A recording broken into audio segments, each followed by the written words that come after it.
আমরা মুসলমান, তাই শবে বরাত, ঈদ এসব উপলক্ষে আমাদের কিন্তু খুব আনন্দ হয়। আর সামনে যেহেতু রোজা আর শবে বরাত, এগুলোতে কিন্তু বেশি একটা আনন্দ। আসসালামু আলাইকুম বন্ধুরা, সবাই কেমন আছেন? আশা করি সবাই ভালো আছেন। আমরা আলহামদুলিল্লাহ সবাই ভালো আছি। তো আপনাদের ভাইয়াকে খেতে দিয়েছি ডিম ভাজি আর খিচুড়ি। তো ডিম পোস্ট করে দেওয়া হয়েছে। আর এদিকে কিন্তু শবে বরাত তো এসেই গেছে।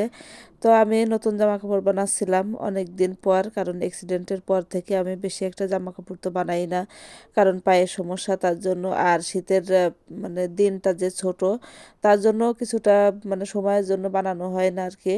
তো অনেক দিন পর আমি জামা কাটতেছি, কেমন যেন লাগতেছিল, শুধু অতীতের কথা মনে পড়তেছিল যে আমি হয়তো জামা কাপড় আর মেশিনে বানাতেই পারতাম না।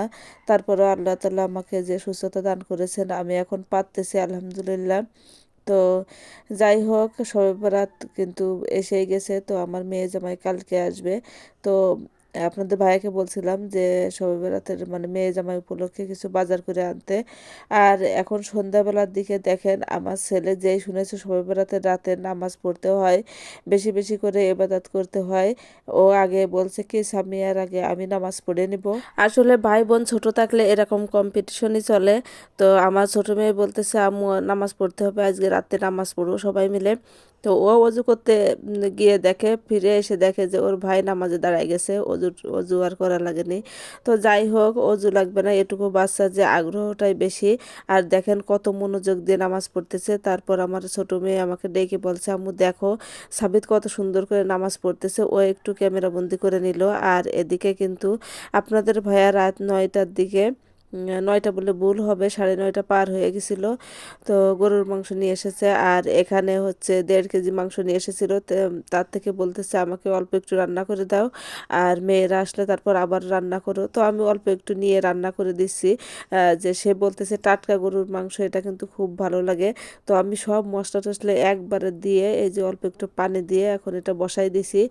আর এখন রাত 10:30 বেজে গেছে, কারণ আমি সব গুছাই নিয়ে আসতে যেয়ে কিন্তু দেরি হয়ে গেছে। আর আমি এটাকে এই যে মাটির চুলায় রান্না করতেছি, কারণ আপনাদের ভাইয়া কাঠের এই যে মানে কাঠ দিয়ে জাল দেওয়া যে মাটির চুলা, এগুলোতে রান্নার গোশটা খুব পছন্দ করে।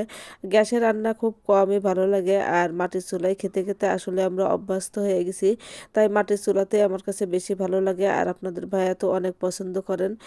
আর এদিকে দেখেন, গোশে আলু না দিলে কিন্তু তার চলেই না। গোশে আলু দিয়ে তারপর রান্না করতে হচ্ছে। এমন মানে হতো আগে যে গোশের চেয়ে আমার আলুটা বেশি যেত, এখন তো একটু কম হয়েছে। তো যাই হোক, এত রাতে রান্না করে গরম গরম খাবো। তো বাচ্চারাও কিন্তু সব বসে আছে। আমার ছোট মেয়েটা পাশে বসে আছে, আর ছেলেটা কিন্তু ঘুমাই গেছে, ও বসেছিল। ছোট মানুষ তো রাত অনেক হয়ে গেছে, ঘুমাই গেছে। তো মেয়েরা আসলে আবারও রান্না করব, গরুর গোশ রয়েছে, একটু পিঠা বানাবো। আহ, সব মিলায়ে জামাই আপ্যায়ন হবে, তখন আপনারা আবারও দেখতে পারবেন আমাদের শবে বরাতের আয়োজন।